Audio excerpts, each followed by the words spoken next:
Have you ever wondered why you can happily sit in a well-designed office chair for like 8 hours straight, but spend just 10 minutes on those awful wooden bleachers and your back is literally screaming?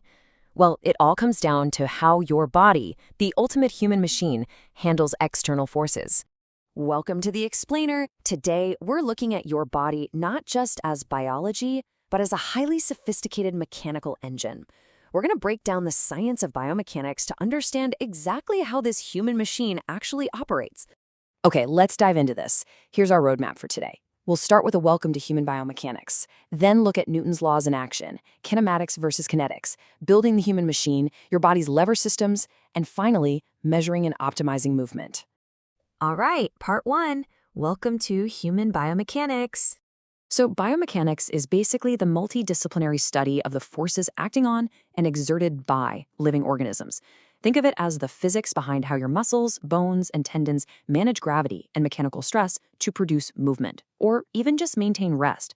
And understanding these principles, it isn't just for elite athletes in sports science. It actually influences the ergonomic design of the everyday stuff we use, from how a backpack distributes weight to, exactly how a grocery bag is designed so it doesn't totally wreck your hands when you carry it inside. Moving right along to part two, Newton's laws in action. Let's look at the rules of the road for our engine. Now, what's really interesting about this slide is how Sir Isaac Newton's 17th century physics maps so perfectly onto modern athletics. Take inertia, right? It explains a sprinter exploding from the blocks. They remain totally motionless until their muscles generate enough force to overcome their body's mass. Then there's acceleration, which dictates the massive force a weightlifter needs to generate just to move a heavy barbell. An action-reaction, that's literally the ground pushing back against a runner's foot to propel them forward. Every movement you make is an ongoing conversation with your physical environment. That brings us to section 3, kinematics versus kinetics. Let's shift gears and look at the blueprint of how we analyze all this. And this brilliantly illustrates how we analyze movement by kind of splitting the coin. On one side, we have kinematics. That describes the motion itself, like tracking the exact joint angles of a runner's stride to fix excessive knee flexion. On the flip side, we have kinetics. This investigates the invisible forces that actually cause the motion, like measuring the heavy compressive loads grinding on a squatter's knees.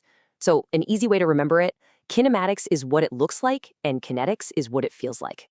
We also divide our analysis into statics and dynamics. Statics measures forces in equilibrium. And fun fact, sitting perfectly still at your desk with good posture, that actually requires a massive, delicate balance of forces just to prevent spinal strain.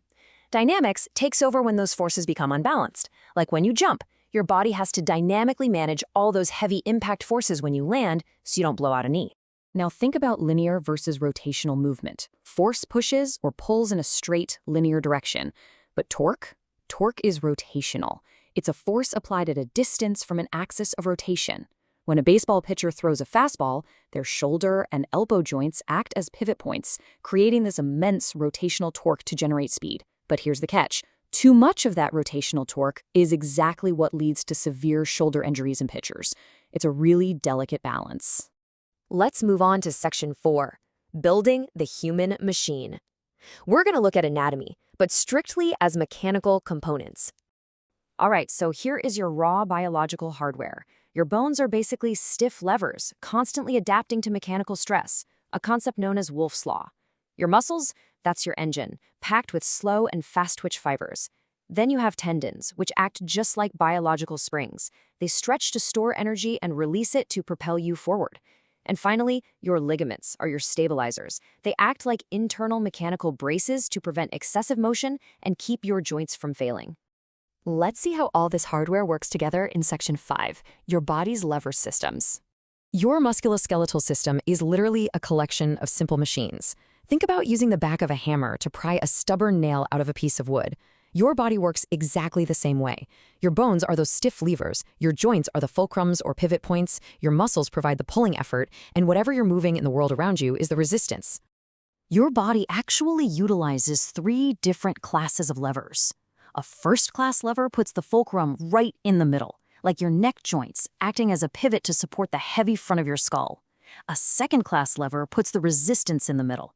Think of your calves lifting your whole body weight onto your toes. It's a true power lever.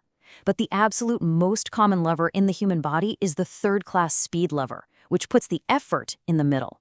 The classic example here is your bicep rapidly curling a dumbbell. But here's the thing, these levers absolutely require teamwork. Muscles never work alone. The agonist muscle is your prime mover, driving the action, like your biceps flexing your arm. But the antagonist muscle, in this case your triceps, is equally crucial. It acts as the brakes. It controls that rapid movement so you don't accidentally hyperextend and snap your own joint. And that brings us nicely to our final part, Section 6, measuring and optimizing movement. Today, biomechanists measure the human machine using some seriously high-tech diagnostic tools. We're talking motion capture that tracks 3D joint angles to help perfect a golf swing, floor-embedded force plates that measure the exact ground impact when a runner lands. There are EMG sensors that record the literal electrical firing of your muscles to monitor fatigue. And we even use advanced computer models to simulate virtual joint movements, which lets doctors plan out complex replacements before a surgeon ever even makes an incision. But hey, this stuff isn't just for elite athletes or top-tier surgeons. Ergonomics is applied biomechanics for the modern world. For us, it translates all these physics into practical things like finding the optimal height for your standing desk, the right distance for your monitor, or the exact neutral angle of your keyboard to prevent repetitive strain injuries. It's all about redesigning your daily environment so your specific lever systems can operate safely. So, the crucial point I want to leave you with is this. You are piloting a biomechanical marvel every single second of the day. The exact same physics that blast an Olympic sprinter off the starting blocks are absorbing the forces of you sitting in your chair right this very moment. Take a look at your own posture, your screen, your workspace. Knowing what you now know about the levers and forces at play, how will you redesign your daily movements to better optimize your human machine today?